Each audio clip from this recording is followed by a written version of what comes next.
The room froze when I walked in. Crystal chandeliers, champagne flutes, a crowd of silk and arrogance. And there she was, his boss, wealthy, powerful, down on one knee holding a diamond that could blind a city. Her voice cut the air. "Will you leave your poor, impotent wife and marry me?" Laughter, gasps. All eyes turned to him. And my husband, my partner, smiled. Yes.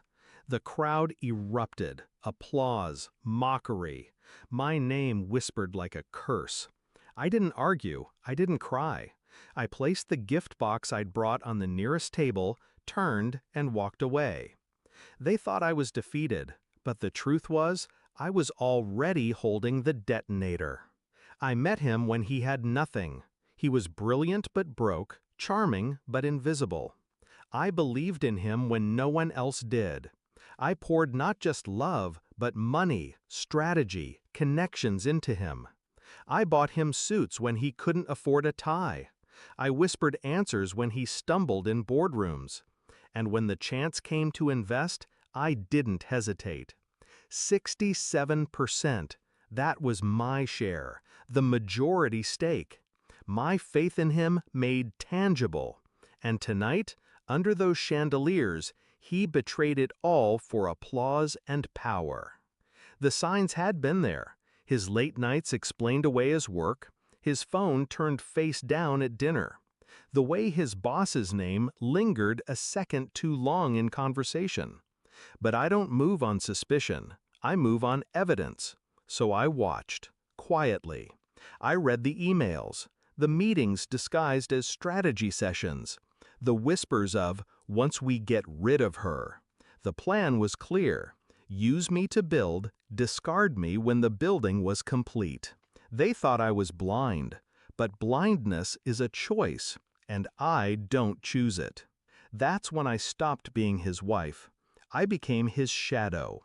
Every contract, every share, every account, I reviewed them all, quietly, methodically. I placed safeguards where he least expected them, hidden clauses, triggers, fail-safes. He thought his empire was his. In reality, it was mine. So when he said yes to her tonight, I didn't feel pain. I felt certainty. Because I knew exactly how the story would end. The moment I stepped out of that ballroom, I moved. One call to my lawyer. My shares, 67%, pulled. Effective immediately. Another call to the bank. Lines of credit, revoked. Every account they relied on, frozen. The party they toasted with my money was now unpaid for. The contract signed under my authorization, invalid. The luxury trips planned for tomorrow, canceled. By the time I reached my car, their empire was a skeleton collapsing under its own weight. Minutes later, my phone lit up. 27 missed calls.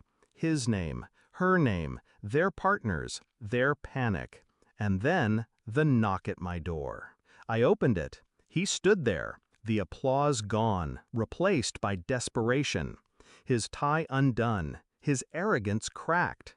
"You can't do this," he said. His voice shook. "You'll destroy everything." "No," I said, calm, precise. "You destroyed it the moment you said yes." His face twisted, searching for the man I once loved. But I wasn't looking at a husband, I was looking at a liability.